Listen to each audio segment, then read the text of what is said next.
I'm Matt Ridge, winemaker for Van Ruiten Family Winery. I'm here to talk to you today a little bit about winemaking and what I do.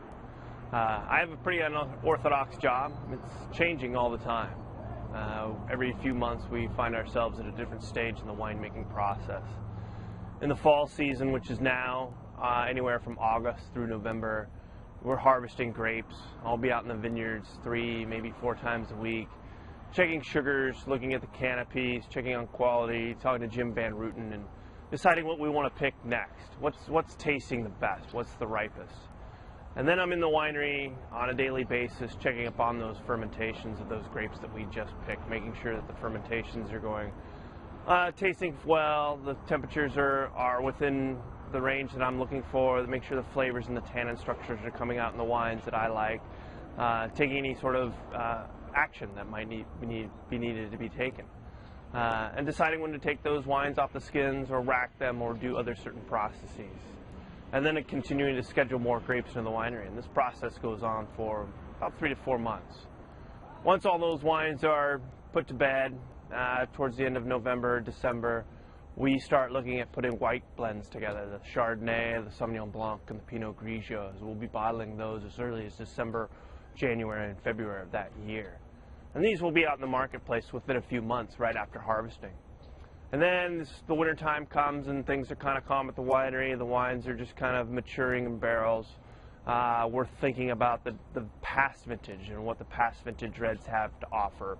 And after they've been stored in barrel for 12 months, and what do those wines taste like? And so we'll bring those out of barrel and put those into tanks and start blending with those and looking at the schedule for the upcoming spring and summer to be bottling the Cab Shiraz, the Old Vine Zin, the Ancient Vine Carignan.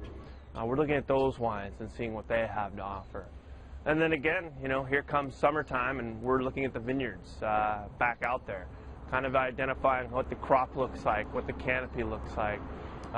If there's things that we need to do in the vineyard, Jim and I are constantly communicating about vineyard management and winemaking, and try to get our paths across as closely as possible.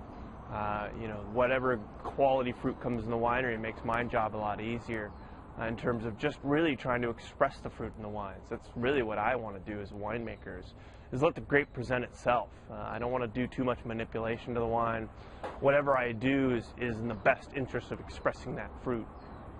When it comes to oaking the wines, I'm only using maybe 20 to 30% new oak. Oak for me is kind of a spice characteristic of winemaking, just much as herbs and spices that you would use in your everyday cooking.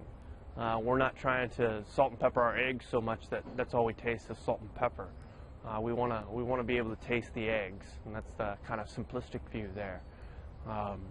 It's a pleasure to be able to kind of create a product that people enjoy and are fascinated with. I really enjoy kind of bringing folks into the winery and demystifying wine in a lot of ways. We bring them into the back on occasion and show them the process while things are going on, explain to them how the wine is made, and taste with them as well, and let them taste some of the fermentations and the juices and the wines that have come out of barrel, and give them a little bit of a glimpse or a bit of a window into what the wines are tasting like at that point in time in their life. My job as a winemaker is a lot of times looking into the future and trying to predict where that wine's going to be in a few months or a few years, and trying to guide it along that process. And those are just some of the small trinkets of winemaking. It's definitely a pleasure to be here in Lodi, which is the heartland of the Valley of California, really, when it comes to agriculture and winemaking. The tons that are produced out of this region here, the fruit quality that's produced out of this region here, and the varieties.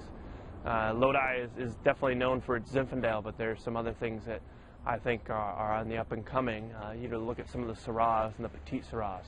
And those are some wonderful wines that can be well appreciated. You see so many wineries popping up in this region right now, and they're experimenting with new varietals, the Spanish varietals, the Albareños, and the Tempranillos. And that's great to see that other people are trying this trade of winemaking, and they have found a passion for it as well, because it truly is a career of passion. It's something that I really enjoy, changing every few months of what I do. It's a pleasure to be here at Van Ruiten Family Winery, where the family has given me a lot of trust, and also a lot of liberty to kind of go through and make the wines as best that I can.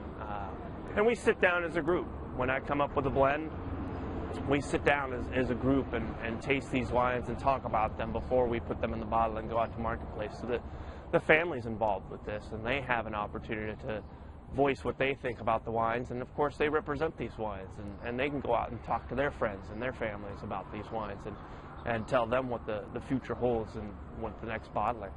So that's just kind of a little glimpse into what I'm doing and a little bit about Lodi and the Van Ruiten Family Winery, and I hope you enjoy a glass tonight.